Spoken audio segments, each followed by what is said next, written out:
الحمد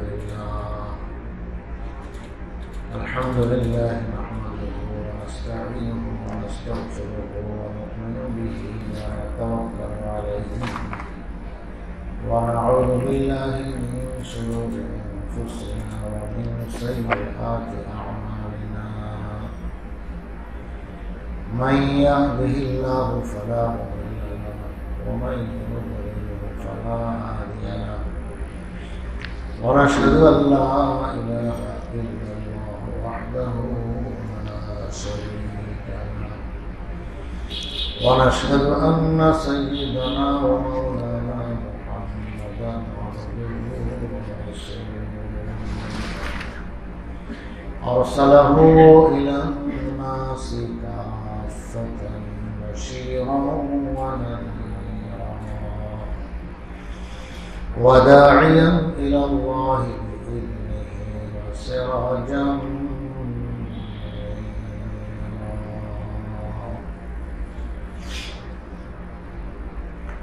أما بعد فأعوذ بالله من الشيطان الرجيم بسم الله الرحمن الرحيم إن الذين يؤذون الله ورسوله لعنهم الله في الدنيا والآخرة وأعد لهم عذابا مهينا والذين يؤذون المؤمنين والمؤمنات بغير ما اكتسبوا فقد احتملوا بهتانا وإثما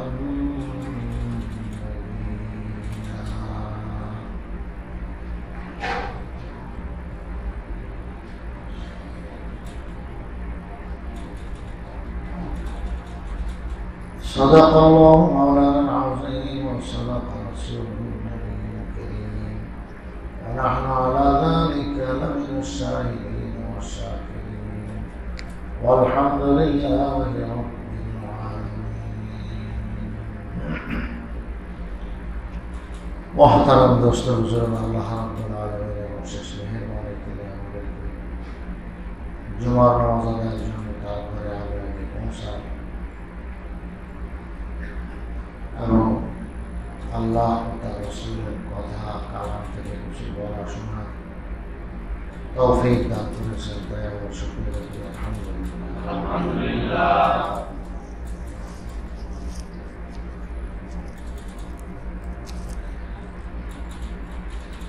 কিয়ামতের আগে অনেক কিছুই ঘটবে এই সম্পর্কে হুজুর সাল্লাল্লাহু আলাইহি ওয়াসাল্লাম নিজে বহুত কিছু বলে গেছে যে লাআনা আখিরুল উম্মতি আওয়ালা কিয়ামতের একটা নিদর্শন বড় আলামত হলো যে এই উম্মতের পরবর্তী লোকরা পূর্ববর্তী লোকদের লানত করবে, অভিশাপ দিবে, গালিগালাজ করবে, তাদের ব্যাপারে জবাব খারাপ করবে, কাউকে ছাড় দেবে না। ওলামা, সোলাহা, আলেম ওলামা, বুজুর্গানে দ্বীন, পীর, মশায়েখ, আউলিয়া এদেরকে ছাড় দেবে না। এদের বিরুদ্ধে অনেক কথা বলবে, বলতে বলতে সাহাবায়ে কেরামকেও ছাড়বে, আইম্মা মুজতাহিদিন এনাদেরকেও ডিঙ্গে সাহাবায়ে কেরামকেও গালিগালাজ করবে, এমনকি আল্লাহ রসুলকেও ছাড়বে না। এই হলো উম্মতের হালাত। কিয়ামতের আগে এগুলো হবে। এই জন্য আল্লাহ রাব্বুল আলামিন এই সম্পর্কীয় বিধান কোরআনে পাকে আগের থেকে বলে রাখছে। অনেক বিধিবিধান আছে, পুরা 30 পারা কত আয়াত, এক সূরায়ে আহজাব যেটা 22 পারার মধ্যে। এই সূরায়ে আহজাব অনেক লম্বা সূরা। এই সূরার মধ্যে কতগুলো আয়াত শুধু রাসূল আকরাম সাল্লাল্লাহু আলাইহি ওয়াসাল্লাম সম্পর্কিত। সূরা হুজুরাতের মধ্যে রাসূলের আদব রক্ষা করার জন্য কত বিধিবিধান আল্লাহ নাযিল করেছে। সূরা আহজাব তো প্রায় পুরাটাই আল্লাহ রসুলের সম্মান বজায় রাখার বিষয় এবং রসুলের বিরোধিতা করা, বেয়াদবি করা, গোস্তাখি করা সম্পর্কে আল্লাহ তাআলা খুব কড়া কড়া কথা বলে দিয়েছেন। সূরা হুজুরাতের মধ্যে তো বলেছেন যে আল্লাহ রসুলের সঙ্গে বেয়াদবি তো দূরের কথা, একটু উচ্চ আওয়াজে কথা বললেও আল্লাহ বলেন তোমার অজান্তে তোমার ঈমান, আমল, আখিরাত সব বরবাদ হয়ে যাবে, এত খতরনাক। আল্লাহু আকবার। দ্বীন, ঈমান এটা ধরে রাখার জন্য, এটা পাওয়ার জন্য আদব সবচেয়ে বড় জরুরি। আদব যদি না থাকে তো মানুষের আখিরাত তো বরবাদ, দুনিয়াও তো বরবাদ। আল্লাহ যদি বাতিনিভাবে তার কলবের উপরে খালি অভিশাপ দিতে থাকেন, আল্লাহ যদি লানত ফলাইতে থাকেন, লানত বুঝে খোদায় পাকের পাহাড় ও গজব, তাহলে এসির ভিতরে থাকলেও কোনোদিন শান্তি পাওয়া যাবে না। এক লোকের ঘটনা আমি অনেক বড় বড় বুজুর্গদের জবান থেকে শুনেছি যে সে মদিনা শরীফ থেকে শুধু একটু সামান্য বেয়াদবি করেছে, তাও কি ভাষাগত, তাও কি খানা দানার বিষয়। মানুষের একটা জিনিস একটু অপছন্দ লাগতে পারে, যে জিনিসটা আমার ভালো লাগে না, দশটাখানে বসে মানুষ বলতে পারে, বলে, যদিও এটা আদর, দেখেন এটা বেশির থেকে বেশি আদর। আল্লাহ রসুল আমাদেরকে শিখেছেন তোমাদের পছন্দ না হলে না খাও, কিন্তু খাদ্য এটা আল্লাহ নেয়ামত, এটা পাক হয়ে দস্তরখানে আসতে কতখানি মেহনত লাগছে, কত হাজার লাখ ফেরেশতা এর পিছনে মেহনত করেছে। এরপরে আল্লাহ বন্ধারা এগুলো হালাল তরিকায় তোমার জন্য খানা পাকাইছে, তোমার পছন্দ যদি না লাগে, জিহ্বার স্বাদ যদি কম লাগে, তো তুমি না খাও। বদনাম করা এটা আদরের খেলা, কারণ আল্লাহর নেয়ামতের প্রতি অবহেলা করা হলো আল্লাহর নেয়ামতের নাকদরি করা, অবহেলা করা, এটা নাকদরি হলো, অবমাননা করা হলো, মূল্যায়ন করা হলো। আল্লাহ তো আচ্ছা, ফ্যানগুলো আজকে কি জন্য চলে? মহাজাশা করে ফ্যান বন্ধ করে এসি চালালে সমস্যা আছে, হালকা করে এসি দেন, কারণ গুরুত্বপূর্ণ কথা বলা হবে ইনশাল্লাহ। তো এই ফ্যানের আওয়াজে অনেক সময় কথা আমার উচিত, আমার দরজা খোলা, ওই দরজাটা একটু বন্ধ রাখেন, ওদিকে বাইরে দেখা যাবে। জি জাযাক আল্লাহ। তো খানা আপনার পছন্দ না লাগলে 2-3 আইটেম আছে, আপনি খান, যেটা দিয়ে খেতে মন চায় আপনি খান। কোনো একটা আপনি খাই দেখছেন আপনার জিহ্বার স্বাদ লাগে না, কম লাগছে, মজা লাগে না, তো আপনি এটা বদনাম করেন, এটা বলার দরকার নেই। লবণ কম হইতে পারে, বেশি হইতে পারে, তাও এটা আপনার কাছে। আপনি একটা মনে করতেছেন লবণ বেশি হয়েছে, আপনি যেটা খাবেন না, কিন্তু আরেকজন এটাই তার অসুবিধা, আমার কাছে এটা ভালো লাগতেছে। আপনি যদি অযথাই একটা কথা বলে দেন, এমনি বলে দেন যে এই জিনিসটা ভালো লাগে না, তরকারিটা রান্নার মজা হয় না, তাহলে অন্যরা আগের থেকে দেমাগ এটাই নিল, জেহেন এবং কলবের মধ্যে এটাই ঢুকলো যে খানাটা বেমজা। এখন মুখে দিবার আগে বেমজা বেমজা মনে হয় ভালো না, একজনে কইছে মুখে দিলে আসলে মজা লাগে, বুঝলেন না? এখন মানুষের মানসিকতা এটা অনেক বড় জিনিস। মনে ধরে যারে, নাই ধরে তারে, নাও সেরেন নৌকা নৌকা, মানে খেয়াঘাট পার হইবার সময় অনেক সময় একটা মানুষ খুব লাস্টে আসে, নৌকা তখন ছেড়ে দিয়েছে, 4-5 হাত পানির কিনারার থেকে পানির মাঝখানে চলে গেছে। একটা লোক এসে না, ভাই একটু দয়া করে আমাকে নিয়ে যান, এরকম খেয়াঘাট পারান নেই না, কারণ এই নৌকাটা আবার ওই পার যায়, লোক নিয়ে আবার এখানে আসতে, এখানে আধা ঘন্টা 1 ঘন্টা, কোনো কোনো ঘাট এমন হয়ে যায় 1 ঘন্টার সময় বসে থাকতে হয়। তো মানুষের একটা টেনশন থাকে যে এই ঘাট যেন ঠিক মতো ধরতে পারি, ঠিক মতো পাই, নাইলে আমার 1 ঘন্টা লস হবে। এই জন্য মানুষ কি করে 10 হাত দূরে গেল নৌকাটাকে ডাকতে, ভাই মাঝি করে যাবে, মাঝি মারলাম, ভাই আমার নিয়ে যাবে। তখন দেখবে মানুষ কি করে নৌকাতে যারা বসছে এরা দুই রকম মানুষ। কেউ হলো এই লোকটাকে চিনে, এলাকার মানুষ, সবাই মহব্বত করে, তাহলে সব আর আসেন আসেন, মাঝি না যাইতে চাইলো সব লোকজনে বাধ্য করে ঘুরা নৌকা ঘুরা এলো, সবাই এটা বল। আর যদি এরকম অপরিচিত লোক, তাহলে দেখতে লোকটা পছন্দ লাগে তো কি করবে বুঝতেছে, ওই মেয়ে তুমি 1 ঘন্টা বসে না, আমরা একটু বসে আছি, পরের টিপে আসবো, আমরা যাই আগে, ওই মাঝে ঘুরে বানা করবো, আমরা বহুত কষ্ট করে আছি, অনেক দূরে আছি, গাড়ি ধরতে হবে, এই সে কত রকমের কথা বলে। তো এইখান থেকে মানুষ একটা কথা সুন্দর বানাইছে, মনে না ধরে যাবে, নাই না ধরে থাকে, মানে নৌকায় জায়গা হয় না, তো আপনি পরে আছেন নৌকায় জায়গা নেই, কত রকমের কথা বলে।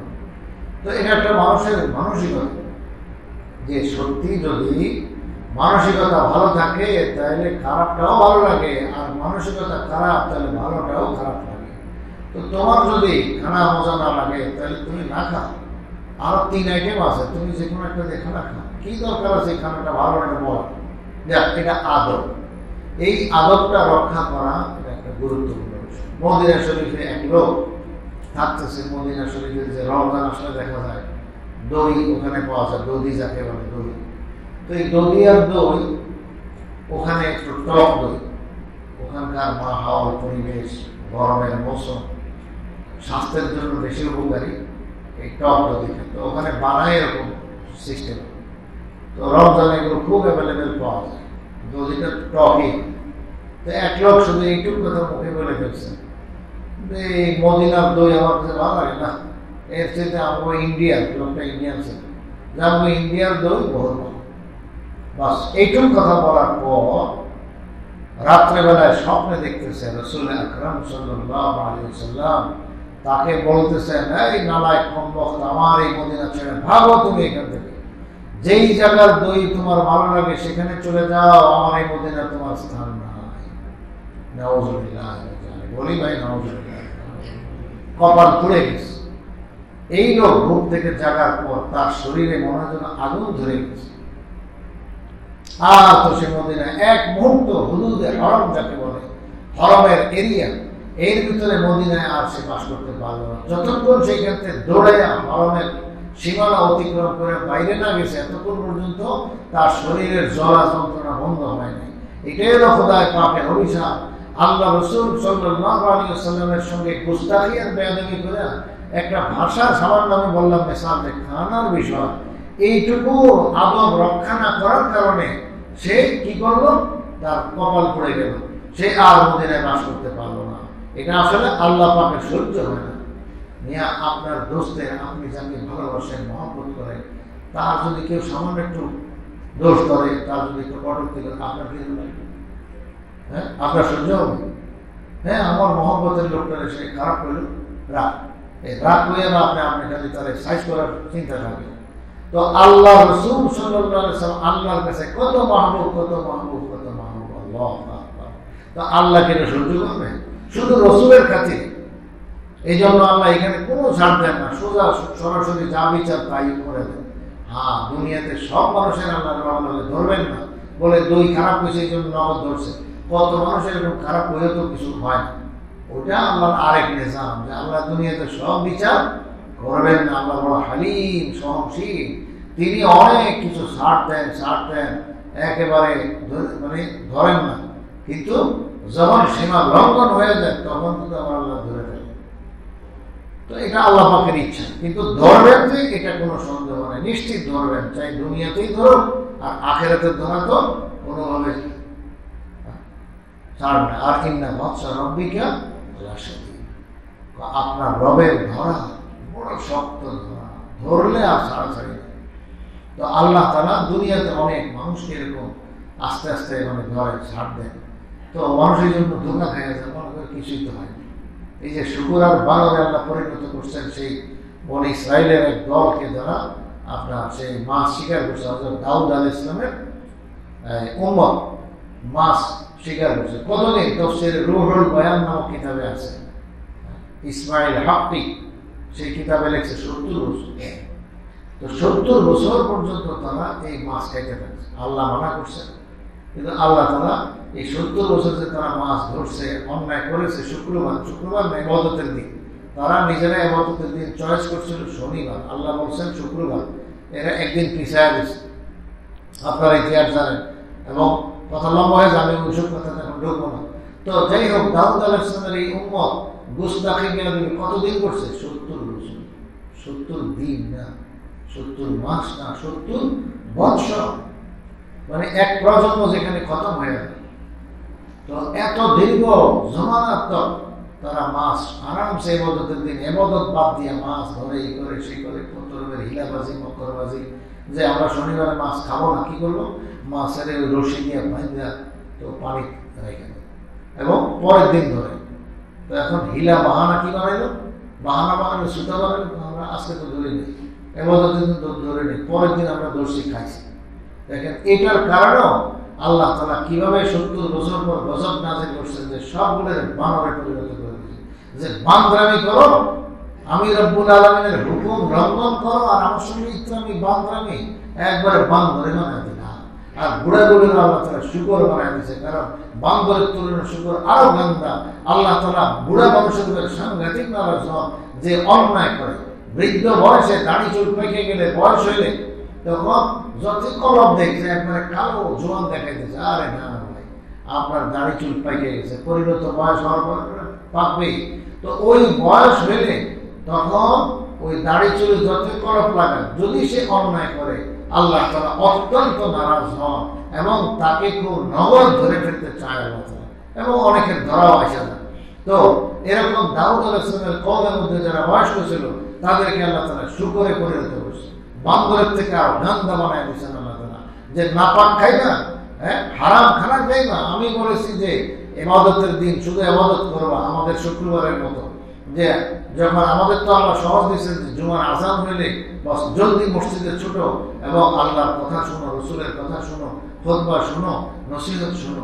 আর ওখানে তাদের জন্য শনিবার তারা চয়েস করে নিছে। আমার এটাই ছিল যে শনিবার পুরা দিন তোমরা ইবাদতে কাটাও, আল্লাহর ঘর, সেখানে থাকো। কিন্তু তারা এই সমস্ত হিলা বাহানা শুরু করছে। আল্লাহ তাআলা 70 বছর পরে এমন ধরা ধরছে যে আর তাদের তওবার কোনো রাস্তা রয় নাই। আল্লাহ তাআলা সূরত বিগড়া যখন দিছে, তখন তারা সব জাহান্নামী হয়ে গেছে, এদের আর তওবার ব্যবস্থা। তো আল্লাহ এরকম মাঝে মাঝে ধরেন, কিন্তু আল্লাহ সহনশীল, বড় হালিম, তিনি সহজে ধরতে চান না, ধরেন না। এটাও রসুলেরই খাতির। আল্লাহ রসুল বিদায় হচ্ছে কত কান্নাকাটি করছেন, আল্লাহ আমার এই উম্মত কত গোস্তাখি করবে, বেয়াদবি করে, অন্যায় করে, আল্লাহ তুমি দয়া করে দুনিয়াতে ধরো না, তুমি আখিরাতের ভিতরে ছাড় দিও। কি জন্য? এটা রসুলের একটা উদ্দেশ্য আছে। উদ্দেশ্যটা হলো যে এক বয়সে গিয়ে, এক সময় গিয়ে হয়তো বা সে অনুতপ্ত হবে, তওবা করে ফেলবে। আর যদি অন্যায় করার সাথে সাথে ধরে ফেলেন, তো এই সুযোগ গেল, হাত ছাড়া হয়ে গেল। তো আল্লাহ রসুল চান যে আমার উম্মত কোনো রকমে বাস মাফ পাওয়া যাক, মাগফিরাত পাওয়া যাক। এই জন্য এই একটা রাস্তা খোলা রাখছেন যে আল্লাহ তুমি নগদ ধরো না, নগদ শাস্তি দিও না, পরবর্তীতে তুমি পরকালে যা করার করো। তো আল্লাহ তাআলা এটা মঞ্জুর করছেন যে আচ্ছা ঠিক আছে, এটা মঞ্জুর করলাম। তো তাই নগদ আল্লাহ তাআলা সূরত নষ্ট করে না, সূরতকে আল্লাহ বিগড়ায় না। মানুষের যে আকার আকৃতি, এটাকে বিকলাঙ্গ বিকৃতি আল্লাহ তাআলা করেন না। কিন্তু আল্লাহ মাঝে মাঝে দেখায় দেন যে আমি রব্বুল আলামিন ক্ষমতা নিয়ে কিন্তু আছি, আমার ক্ষমতা কোনো কমতি নাই।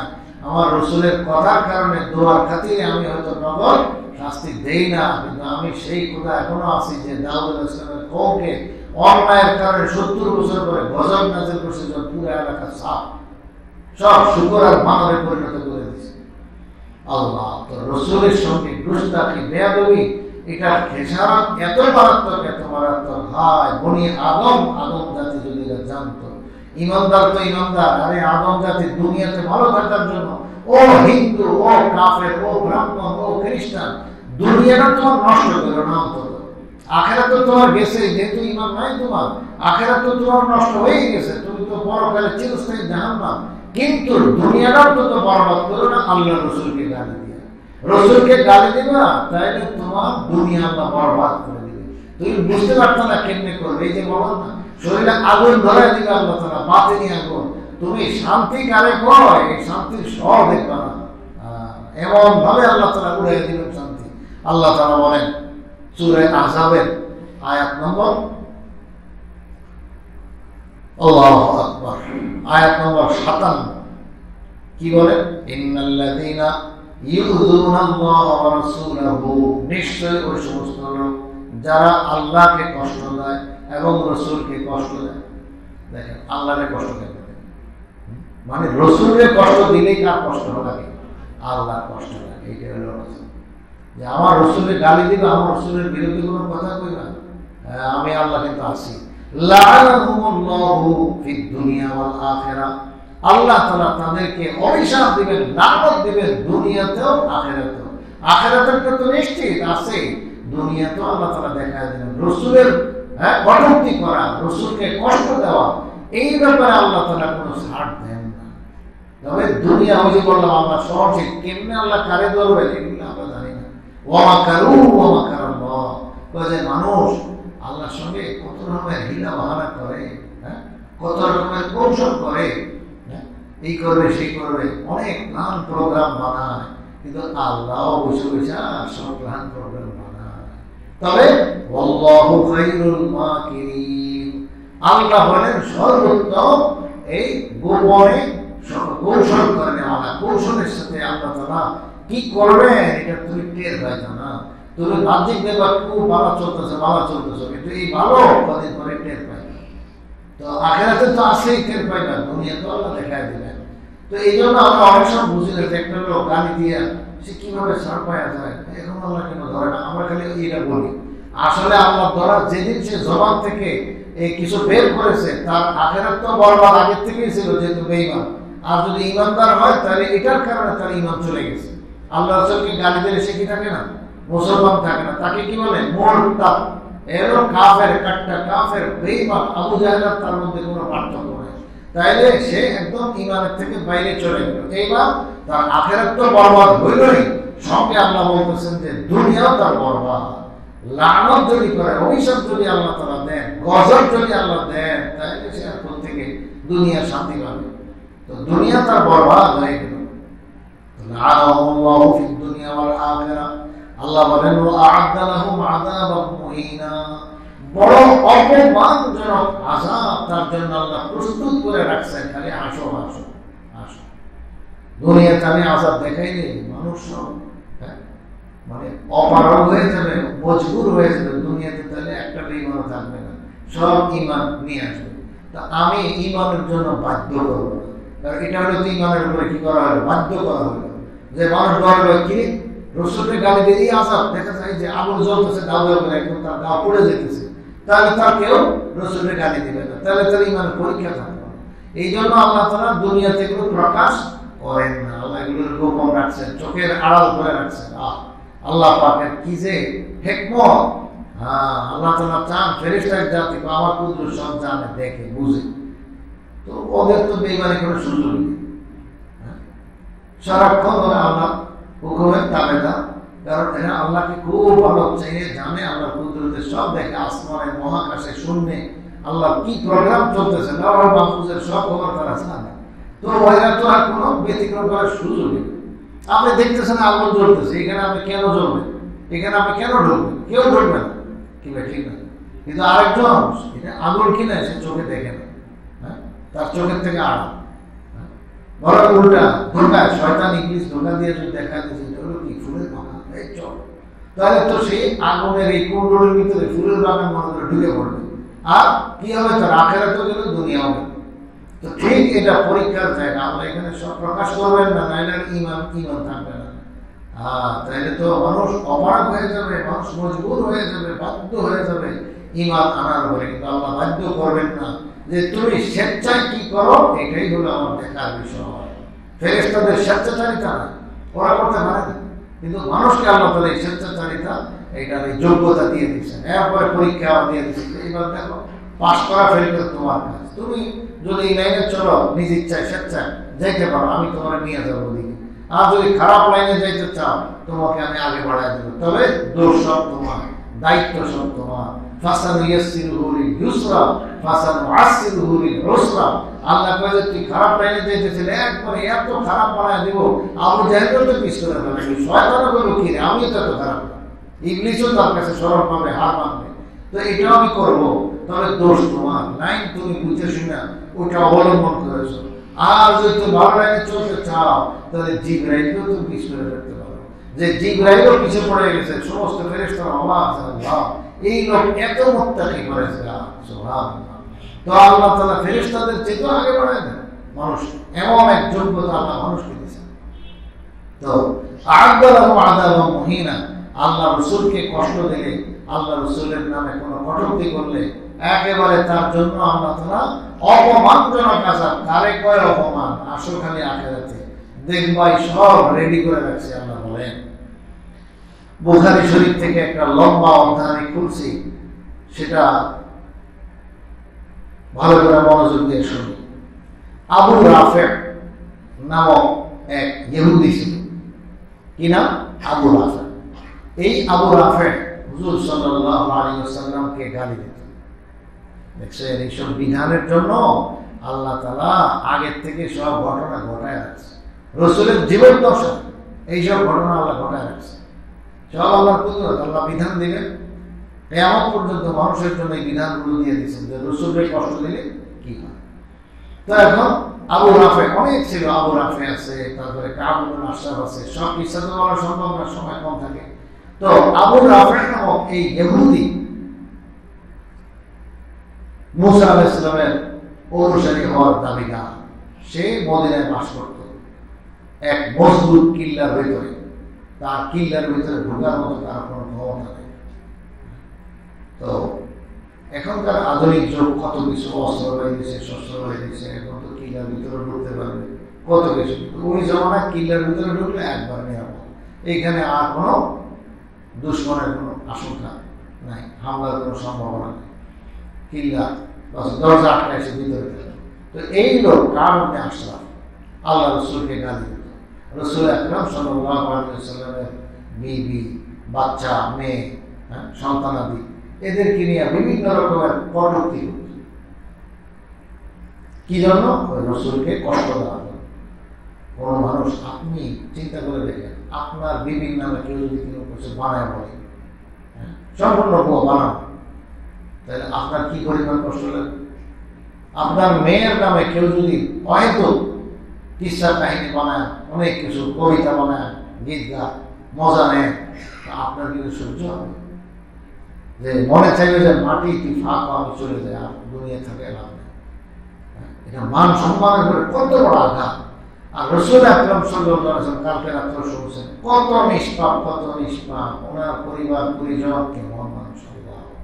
এটা আল্লাহ পাকের বাছাই করা মানুষগুলো, রাসূলের ঘরওয়ালা, এত পুত পবিত্র, একেবারে তাহের মুতাহহার, পাক ও পবিত্র, পুত পবিত্র, এদের মধ্যে কোনো রকমের দুনিয়ায় তো তাদেরকে পায় নাই, কোনো আয়াত ত্রুটি কিচ্ছু না, এত পুত পবিত্র। ইনাদের নামে এই কাব ইবনে আশরাফ, তারপর আবু রাফে, এরা কত রকমের কটূক্তি করে করে আসল কথা হলো আল্লাহ রাসূলকে কষ্ট দেয়। উদ্দেশ্য এটা রাসূলের কষ্ট দেওয়া। আল্লাহ রাসূল সাল্লাল্লাহু আলাইহি ওয়াসাল্লাম বড় কষ্ট পাইতেন, আর খালি আফসোস করতেন যে কি করা যায়, কিল্লার ভিতরে থেকে এগুলো করে, খবর আসে, এর কেমনে কি করা যায়। তো আবু রাফে একটা আশা, হযরত আব্দুল্লাহ ইবনে আতিক রাদিয়াল্লাহু আনহু একজন প্রসিদ্ধ সাহাবী, তিনি আল্লাহ রাসূলের এই দিলকে ঠান্ডা করার জন্য প্রস্তুতি নিলেন যে জান যা যাবে, বাস এই দুশমনকে আমি খতম করে ফেলব, এর কোনো ছাড় নেই। আল্লাহ রাসূলকে গালি দিয়েছে, দুনিয়াতে ছাড়া পাওয়া যাবে? কিল্লাতে আছে কি, আমি কিল্লাতেই ঢুকবো, নিয়ত করে রয়েছি, মরলে মরবো, কিন্তু তারে মাইরা পরে মরবো, যাতে আল্লাহ রাসূলের দিল ঠান্ডা হয়ে যায়, রাসূলের এই নামে কটূক্তি করা এটা যেন বন্ধ হয়ে যায়। তো উনি এটা প্রাণ প্রোগ্রাম বানাইলেন, খুব হিম্মত করলেন। রাসূল আকরাম সাল্লাল্লাহু আলাইহি ওয়াসাল্লামের কাছে বলার পর রাসূল সাল্লাল্লাহু আলাইহি ওয়াসাল্লাম একটা ছোট্ট দল বানিয়ে দিলেন, কয়েকজন, 10-12 জন, 8-10 জন, এরকম একটা জমাত বাইনা পাঠাইছে। হযরত আব্দুল্লাহ ইবনে আতিক রাদিয়াল্লাহু তাআলা তাকে বানালেন হলো জিম্মাদার, যে দলের দলপতি নেতা জিম্মাদার হলো আব্দুল্লাহ ইবনে আতিক রাদিয়াল্লাহু তাআলা সবাই নিয়ে রওনা দিয়েছে। তো যখন মোটামুটি কাছে গেছে তার কিল্লার, তখন সন্ধ্যা ঘনায় গেছে, সূর্য ডুবে গেছে। এখন প্রত্যেকে তার নিজ নিজ জায়গায় ঢুকতেছে।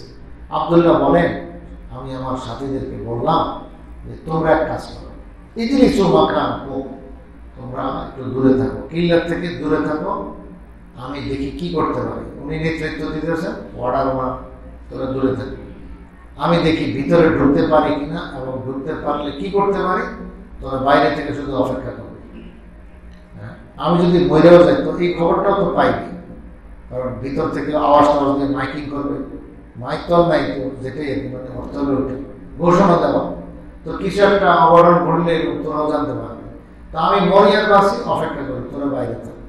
হযরত আব্দুল্লাহ ইবনে আতিক রাদিয়াল্লাহু তাআলা বসায়া এইবার কয় যে আমি একটু দেখি যে দারোয়ান আছে মজবুত কিল্লা, তার যে গেট, এই গেট দিয়ে কেমনে ঢোকা যায় আমি একটু কৌশল করি। তো অনেক সন্ধ্যার পর মোটামুটি অপেক্ষা করছে, আটটু রাত পড়ে, আর একটু রাত পড়ে, 1 ঘন্টা 2 ঘন্টা পার হয়ে গেছে। মোটামুটি আরাম দেশের কথা ভাই, তখন তো সন্ধ্যাবেলার কারেন্ট বাতি নাই, আস্তেই সব অন্ধকার ছায়া যায়, তো মানুষ তাড়াতাড়ি ঘুমের ব্যবস্থা করে, কেউ যদি গল্প গুজব করে তো সেটা আসর জমে, কিন্তু সাধারণত গেট ফেট দরজা এগুলো লাগাই দেয়। এখনকার মতো রাত 12টা 1টা পর্যন্ত তার দরজা গেট খোলা থাকে না, দারোয়ান ওইভাবে কাজ করে। তো সেই দারোয়ান ইনাকে দেখে ফেলছে, দেখছে পর হযরত আব্দুল্লাহ ইবনে আতিক রাদিয়াল্লাহু চিন্তা করলেন, যদি আবার চিনা ফেলা আমি অন্য লোক, আরবের লোক, আমি সাহাবী হচ্ছি কিছু, তাহলে তো সর্বনাশ হবে। তো কিছু কৌশলগত কারণে উনি করলেন কি, ওই গেটের থেকে একটু দূরে আসেন, অবস্থাটা দেখতেছেন, দারোয়ানকে দেখতেছেন। হঠাৎ দারোয়ান ঘোষণা দিলেন, ভাইরা কে কে ভিতরে ঢুকবেন, নিয়ত আছে বস ঢুকেন, খালি আমি এখন গেট লাগাই দেবে, আর গেট খোলা হবে না আগামীকাল ছাড়া, যার যার ঢোকার দরকার তো ঢুকে। তো উনি হাতে ইশারা দিয়েছে, মানে মনে করেন একটা আওয়াজ দিয়েছে, ভাই আমি আসতেছি, এই করে উনি বসে বসে কথা বুঝাইছে যে আমি পেশাব করতেছি, আসলে পেশাব না, এগুলোই তো হেকমত, কৌশল, এই কৌশল খুঁজতেছে কেমনি কি করা যায়। তো পেশাবের ভাব দেখে তিনি বসে গেছে। এখন কাপড় টাপড় এমনভাবে রুমাল টুমাল বা কিছু ওনার যে কাপড়, এটা দিয়ে মুখ টুক এমনভাবে একটু ঢাকনা দিয়েছে যাতে ওই লোক চিন্তাও না পারে এবং বুঝে যে লোকটার জরুরত দেখা দিচ্ছে, আচ্ছা পেশাব সাইডে লোক। এরই মধ্যে বাস সে বারবার ঘোষণা দিয়া এখন ওই কি করলো, সে আপনার গেট লাগাইতেছে। তা আমিও লোকজন যখন ঢুকতেছে, আমি ফাঁকে কৌশল করে এমনভাবে পোশাক আদি লাগাই, চেহারা চোরা যাতে না চিনতে পারে। তো বাস ঢুকে পড়লাম। ঢুকার পর সে লাগাই দিল গেট। এখন কোন দিকে চাবি রাখতেছে আমি এটা ফলো করলাম। তো আমি ঢুকে কোন দিকে যাবো চিনি তো, এই কিল্লা থেকে আর আগে ঢুকছে জীবন, ঢুকার লক্ষ্য করলাম, ব্যাংকমান দেখলাম, এক নজরে একটা আন্দাজ পাইলাম যে এদিকে সেই তার ঘোড়া গাধা এগুলো রাখার একটা ঘর আছে, আস্তরখানা, তো গরু ঘর, খড় যাকে বলে, তো সেখানে ঘোড়া গাধা সাওয়ারি বাহন এগুলো থাকবে। তা আমি চিন্তা করলাম যে ওদিকে যাই। তো ওদিকে যাইয়া পরে একটু আড়াল করে অন্ধকারের থেকে তাকায় আসি যে সে চাবি কোথায় রাখে। ফলো করতে করতে দেখলাম যে সুন্দর করে সে চাবিটা ওই গেট লাগায়, ওই জমানার গেট, তো ওই গেটের ভিতর দিয়ে ঝুলে রাখছে, কারণ যদি বাইরে দরকার চাবি এখানে আছে। আর চাবি তো আর দুশ্মন নিতে পারবে না, কারণ গেট তো মারা এবং চাবিটার ভিতর দিয়ে, তো কাজে কিল্লার মানুষ তারা তো আছে, তার যার দরকার সে বাইরে হবে। তো উনি মনে মনে করেন হ্যাঁ এটাই দরকার ছিল, যে চাবিটা যাক বুঝে পাইলাম। আস্তে একটু অপেক্ষা করতে করতে যখন সে এখান থেকে গেট থেকে সব লোক চলে গেল, তিনি চাবিটা আস্তে করে নিয়ে নিলেন। নিয়ে উনি বলেন যে আমি আস্তে আস্তে এবার কৌশল খুঁজতেছি, কোন দিক থেকে হামলা করবো, কেমনে করবো, নিজে নিজে ফিকির চিন্তা করতেছি। কেন? শুধু আল্লাহ রসুলকে সন্তুষ্ট করার জন্য। এই লোক আল্লাহ রসুলকে গালি গালাজ করে, আল্লাহ রসুলের কটূক্তি করে, বিবি বাল বাচ্চা নিয়ে কথা কয়, কাজে এর ছাড় দেওয়া যাবে না, এনে আজকেই খতম করতে হবে। কি করব দেখা যাবে। কয় যে এখানে সে আবু রাফে তার যে কিল্লা, এখানে আমার সেই দ্বিতল বাড়ি ছিল, দোতলা বাড়ি, তো দোতলার উপরে সে আবার গল্পের আসর জমায়।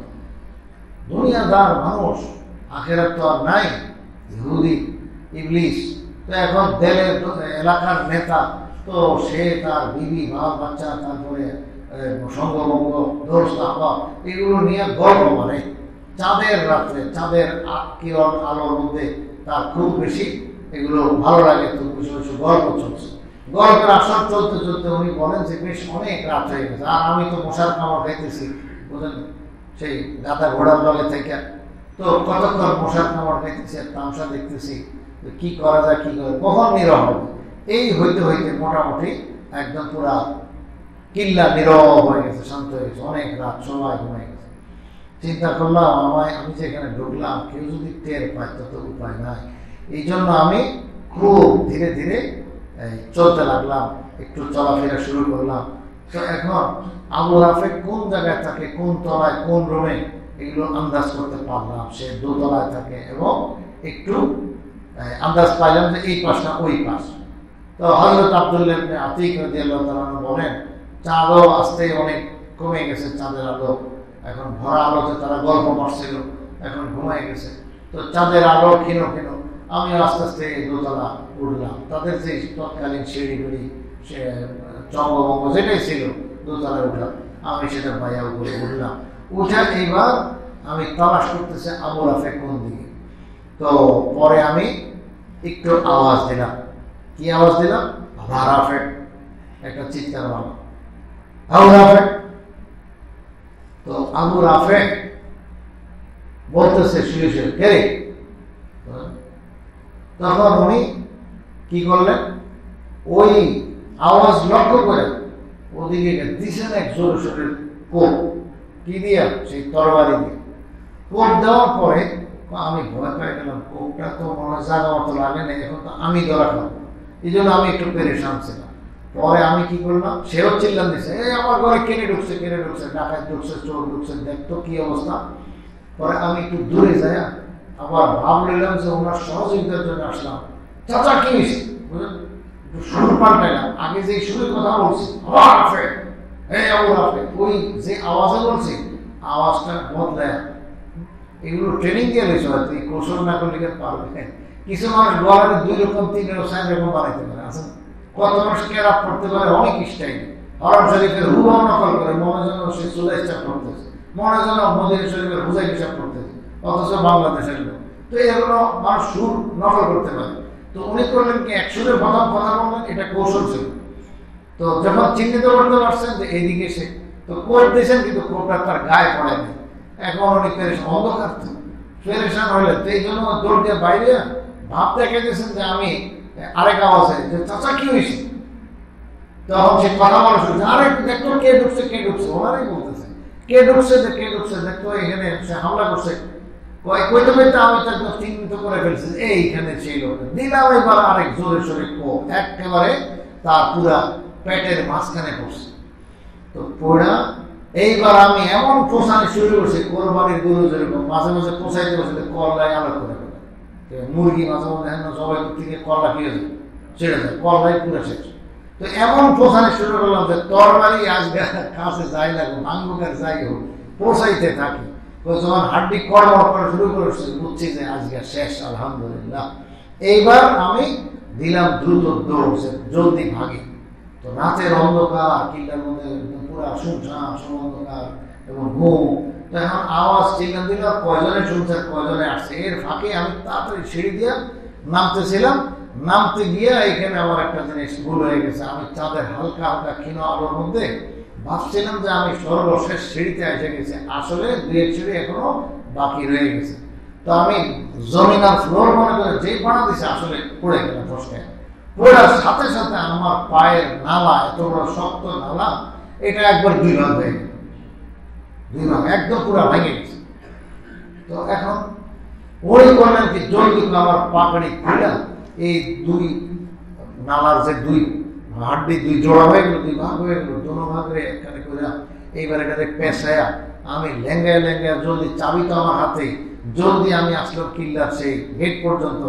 আসার পর এইবার আমি বাইরে দূরে গিয়ে বসে গেছি। ওরা তো জানে যে কিল্লার গেট তো বন্ধ হয়ে, আর আমিও বন্ধ করে দিতে পাইছি যেভাবে বন্ধ করা যায়। ওরা তো জানে যে গেট তো বন্ধ হয়ে, তালা চাবি সব হেফাজতে আছে, বাইরে তো লোক ঢুকার কথা না। তো ওরা ওদের কাজে আছে, আর আমরা আমার সাথী ভাই দূরে, কিল্লার থেকে দূরে একখানে চুপচাপ আছে, রাত কাটাইতেছে।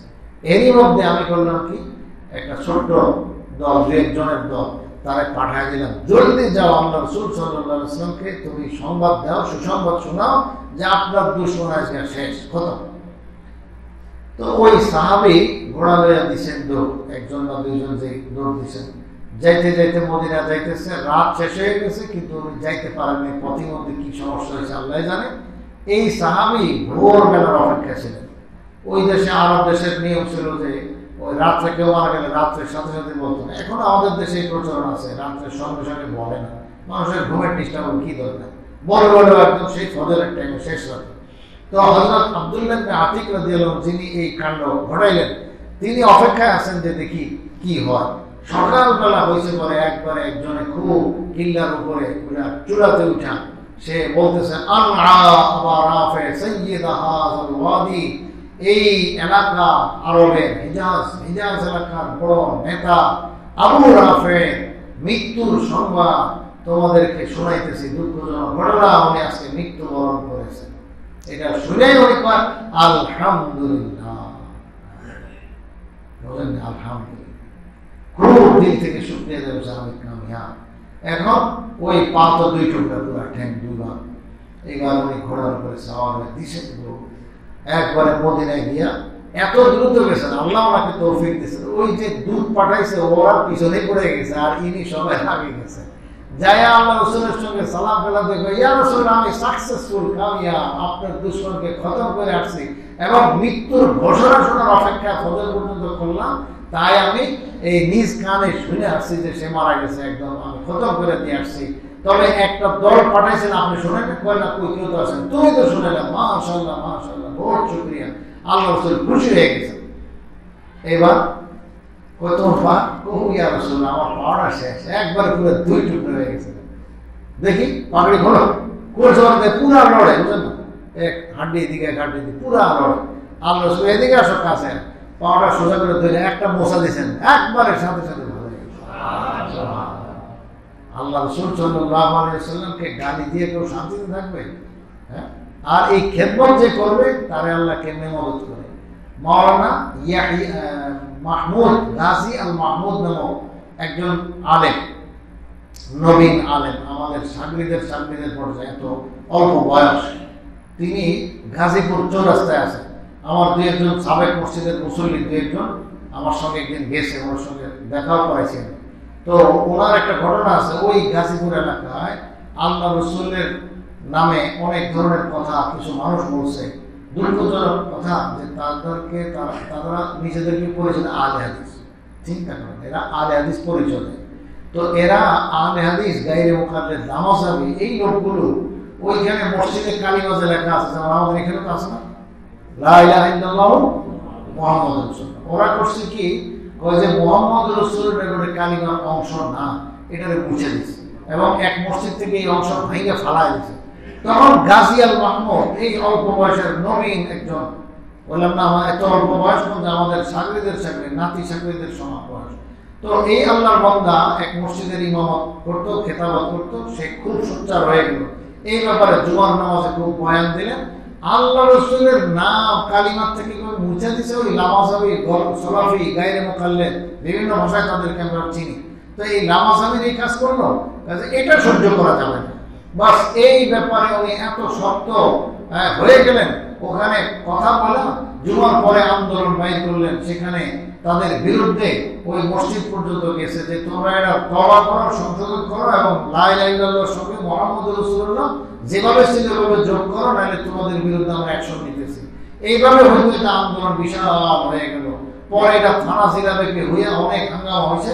তো শেষ পর্যন্ত কি হয়েছে, ওই সুদা হাতে যাইতে পারে নাই। এখন অনেক আন্দোলনের পর এই গাজিয়াল মাহমুদ একদিন বাড়ি যাইতেছিল একটা সিএনজি করে, সে নিজে আমাকে শুনেছে এবং আমার মুসল্লি ভাই সাবেক মসজিদের কয়েকজন স্বাধীন সাহেবের মধ্যে ছিল, আপনারা অনেকে এখানকার মুসল্লিরা ছিলেন, স্বাধীন সাহেবকে জিজ্ঞেস করেন। তো স্বাধীন সাহেব ছিল আর অনেকে ছিল, তো তারা সহ এখানে ঘটনা শুনছে। আমি ওনার মুখে কয়েকবার ঘটনাটা শুনছি। তো কয়েছে আমি বাড়ির দিকে রওনা দিলাম। তো এখন সিএনজিতে ছিলাম, সিএনজিতে আমার একটা দামি ল্যাপটপ সঙ্গে ছিল, টাকা পয়সাও ছিল। তো হঠাৎ করে এক জায়গায় আমাকে অ্যাটাক করে বসলো, দুই দিক থেকে হুন্ডা আসে, যে ডাইনা হুন্ডা বাবা হুন্ডা, মাঝখানে আমার একটা উক্তি দিল, এই দিক থেকে তাকাই। আমি বলছি যে আমি তো শেষ। আমি তাড়াতাড়ি সিএনজি আর ড্রাইভারকে ওসিয়ত করলাম, ভাই আমার এই পিছনে রাখলাম আপনার সিএনজিতে, আমার এই ল্যাপটপ আছে, কিছু টাকা পয়সা আছে, এগুলো আপনি আমার জায়গা মতো পৌঁছায় দিন দয়া করে, আর আমার জীবন মনে হয় শেষ। উনি কালি কাপড়ে রেডি হয়ে গেছে, কারণ জানে যে তারা দুশ্মনরা কিভাবে তারা উৎপাইতে আছে।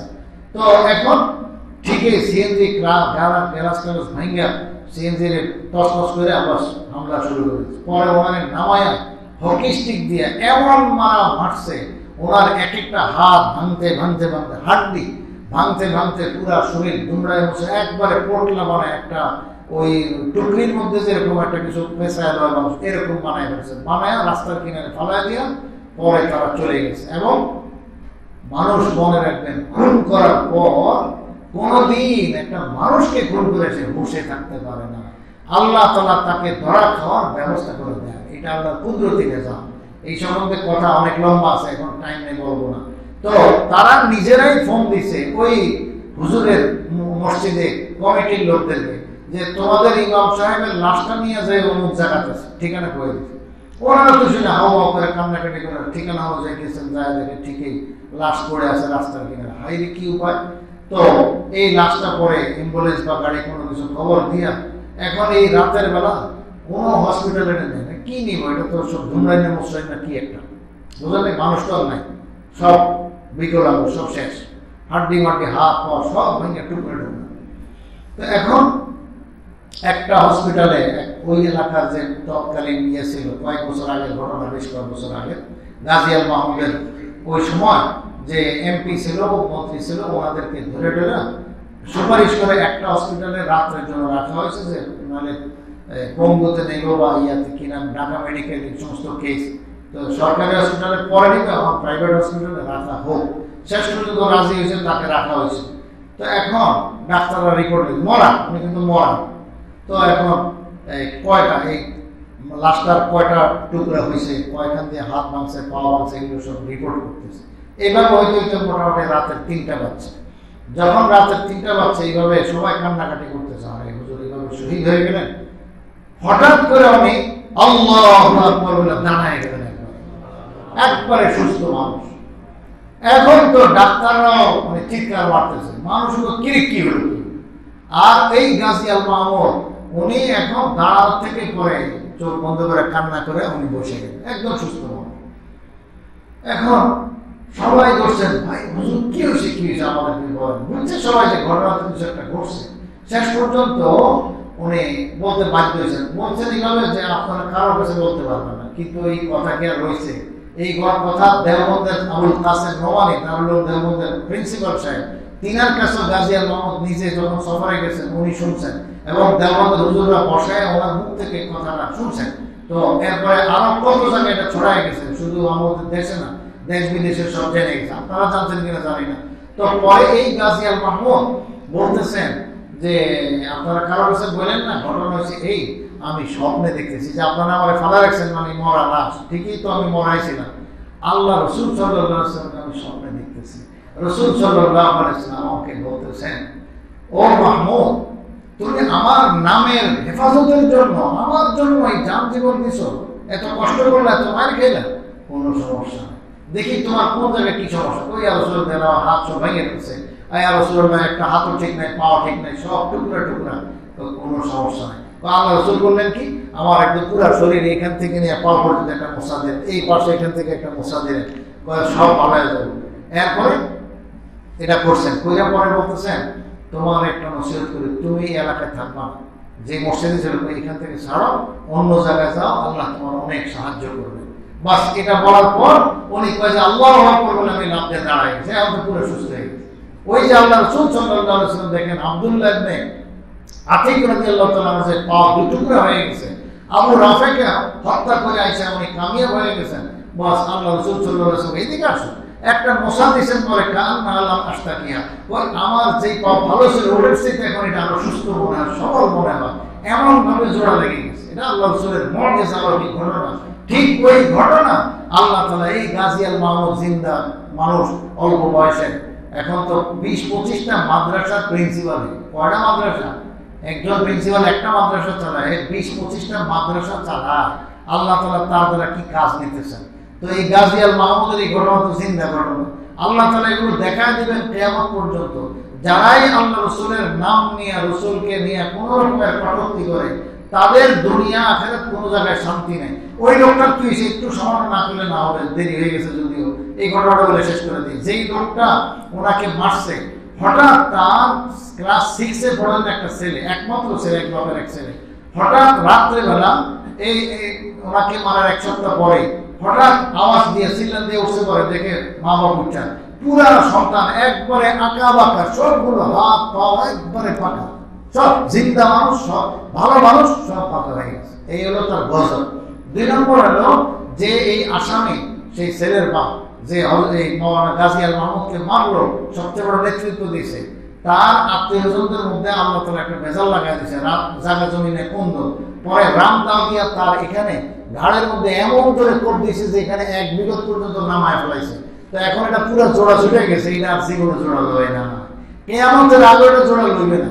খোদাই পাকের গজব আসলে এইভাবেই আসে। আল্লাহ তাআলা যেটা বলছেন, যারা আল্লাহ এবং রাসূলকে কষ্ট দেয়, যারা আল্লাহ রাসূলকে গালি দেয়, কষ্ট দেয়, লাআনাহুমুল্লাহু ফিদ দুনিয়া ওয়াল আখিরাহ, আল্লাহ তাআলা তাদেরকে অভিশাপ দিয়েছেন, খোদাই পাকের গজব তাদের উপরে ইহজগতে এবং পরকালে, ওয়া আ'আদ্দা লাহুম আযাবান মুহিনা, এবং পরকালের জন্য অপমানজনক আযাব।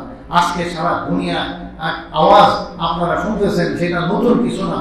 দুনিয়াতে আল্লাহ রাসূলের কটূক্তি করা, দুশমনি করা, এগুলো চলতেই আছে, আমাদের দেশেও চলতেছে। এগুলো নিয়ে কত কথাই পর্যন্ত হইল, বলতে বলতে আমরা ক্লান্তি এসে গেছে, কিন্তু আমরা কোনোদিন ক্লান্ত হবো না, আমরা বলতেই থাকবো।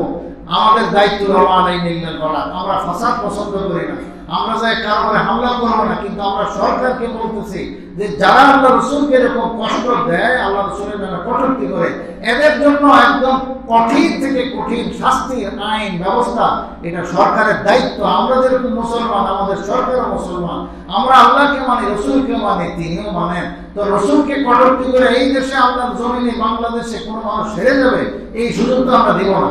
এই জন্য আমরা সরকারের কাছে এই বিষয়ে খুব জোর দাবি জানাই যে এই ব্যাপারে জলদি আপনি আইন করুন এবং আইনের বাস্তবায়ন করুন। আর দেশ বিদেশে যেখানে শুরু হয়েছে, সেই ফ্রান্সের ঘটনা কার না জানা আছে, আমরা এই ব্যাপারে শুধু আল্লাহর কাছে বলবো এবং আমাদের দাবি পুরো বিশ্ববাসীর কাছে যে তোমরা জলদি যে যেখানে যেভাবে পারো এগুলো জলদি দমন করো, নাইলে খোদা পাকের গজব খালি ফ্রান্সে থাকবে না, আমরা চুপ করে থাকলে আমাদের উপরে গজব করবে। আল্লাহ আমাদেরকে বোঝার তৌফিক দান করেন। ইনশাআল্লাহ নামাজ শেষ হলে আজকে এখানে আমাদের ব্যবস্থা হয়েছে যে আমরা একটা মিছিলে বাইর হব, যে আল্লাহ রাসূলের দুশমনি যারা করে তাদের যেন শক্ত বিধান, আইন কানুন করা হয়, এই ব্যাপারে সরকার যেন নীরবতা পালন না করে, এবং এগুলো নিয়ে আমরা ইনশাআল্লাহ কথা বলবো। নামাজের পরে ইনশাআল্লাহ মিছিল বের হবে, আপনারা যাবেন তো ইনশাআল্লাহ? ইনশাআল্লাহ। আল্লাহ আমাদের তৌফিক দান।